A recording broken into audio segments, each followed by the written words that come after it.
Et si la marche de l'humanité n'était qu'une affaire de mindset?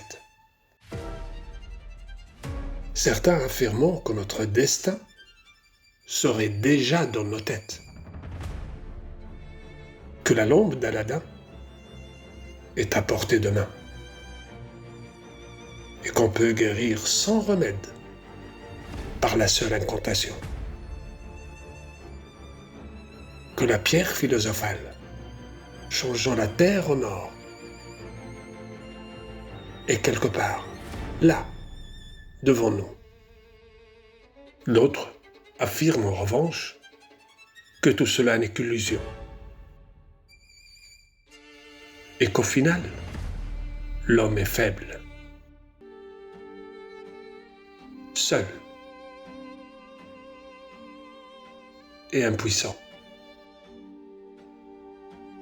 C'est toute la problématique du mindset, représentée dans la mythologie grecque par un Sisyphe toujours actuel, condamné par les dieux à tenter l'impossible.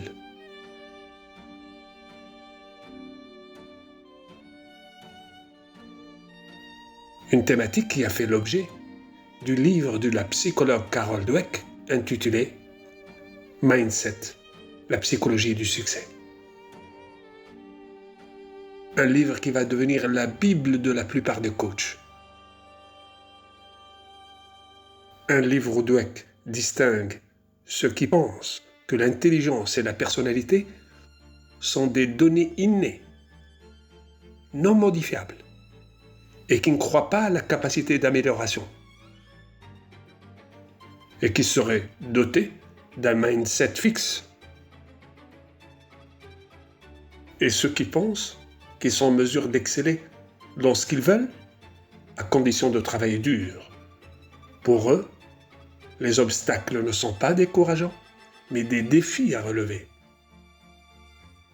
Cela serait pourvu d'un mindset dynamique, une théorie attrayante, inspirante, une théorie à laquelle les neurosciences vont donner une certaine crédibilité grâce à la notion de plasticité cérébrale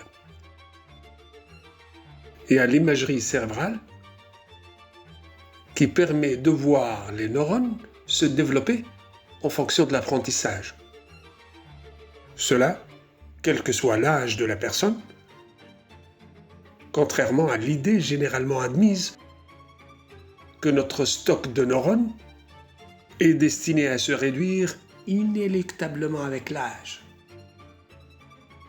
En réalité, les réseaux neuronaux fonctionneraient comme une forêt.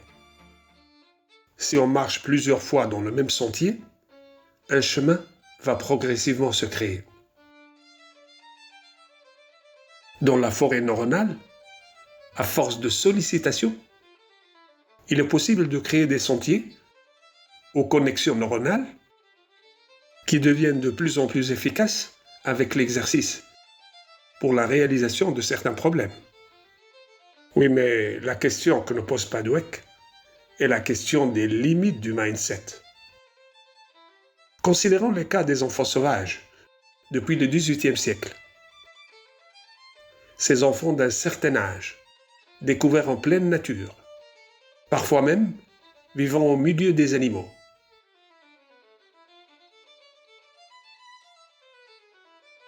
Malgré tous les efforts déployés, leur développement n'a pas pu dépasser une certaine limite.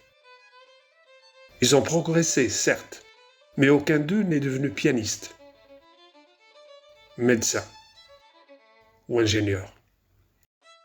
Certaines anomalies du cerveau peuvent même entacher nos capacités de calcul, comme la dyscalculie, au point d'être incapable de faire les plus simples opérations. De la même manière que la dyslexie peut affecter la capacité de lecture. On peut progresser, mais à l'intérieur d'une limite déterminée à la fois par l'éducation et par notre héritage génétique. La grenouille ne peut devenir une vache, à moins d'une manipulation génétique ou d'implants physiologiques ou cérébraux.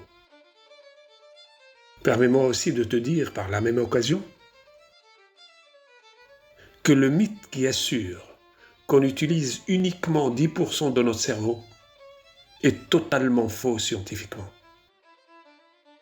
Évidemment, si on met dans la tête d'un enfant qu'il a des limites, le risque est grand qu'il ne fasse pas d'efforts, car il est impossible de connaître ses limites